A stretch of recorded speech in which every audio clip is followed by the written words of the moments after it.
Hello, Northwood students.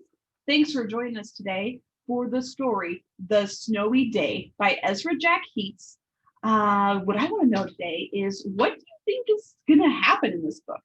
Let's look at the cover, look at the pictures, and think about the title, The Snowy Day. What might happen? I see snow on the page. Maybe that could give us a clue. It looks like there's a kid, a boy maybe, on this page. Looks like he's outside. Let's do a picture walk real quick and let's see what other clues we can get. So put on your best listening eyes, your stethoscope, because I'm going to go through these pages really fast. And you're going to need to be able to see them all. You ready? Here we go. What do you notice? What do you see? What might this story be about? What might be happening? So many things. So what is it that you think is going to happen in this story? I'm thinking maybe this kid goes and plays outside. It looks like he's playing in the snow maybe, or he's interested in the snow. Well, what do you say? Let's find out what happens in the story, The Snowy Day. Now I'm going to get my music ready for this book that plays along with us. The Snowy Day by Ezra Jack Keats. One winter morning, Peter woke up and looked out the window. Snow had fallen during the night. It covered everything as far as he could see. That word winter you heard is the coldest season of the year. It comes between autumn and spring. And it's actually from a German word that means time of water. So think of like the rain and snow that comes in winter. But not all places have snow in winter. Let's pretend to shiver. That's the word we'll use when we hear the word winter today. Or that's the action we'll use when we hear the word winter today. After breakfast, he put on his snowsuit and ran outside. The snow was piled up very high along the street to make a path for walking. Crunch, crunch, crunch, his feet sank into the snow. He walked with his toes pointing out, like this. He walked with his toes pointing in, like that. Then he dragged his feet slowly to make tracks. And he found something sticking out of the snow that made a new track.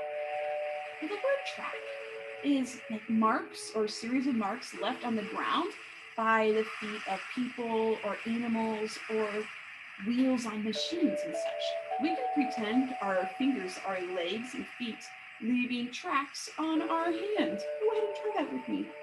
Track. He found a stick that was just right for smacking the snow-covered tree. Down fell the snow. Plop! Right on top of Peter's head. Uh-oh.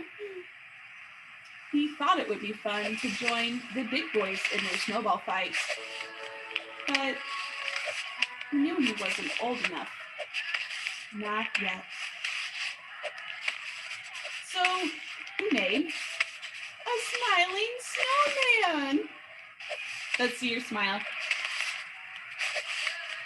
And he made angels. He pretended he was a mountain climber. He climbed up a great, big, tall, heaping mountain of snow and slid all the way down.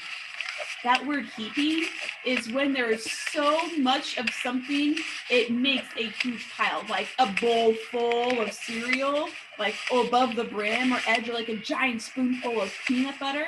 Now, we'll stretch out our hands really tall like that. Go ahead and do that with me. Oh, we'll call that heaping. Heaping. We'll do that anytime you hear that word. He picked up a handful of snow and another, and still another.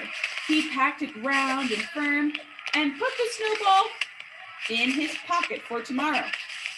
Then he went into his warm house. He told his mother all about his adventures while she took off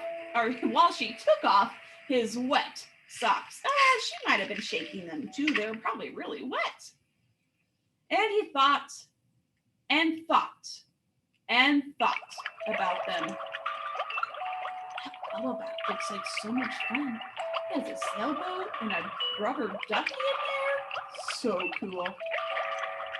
Before he got into bed, he looked in his pocket.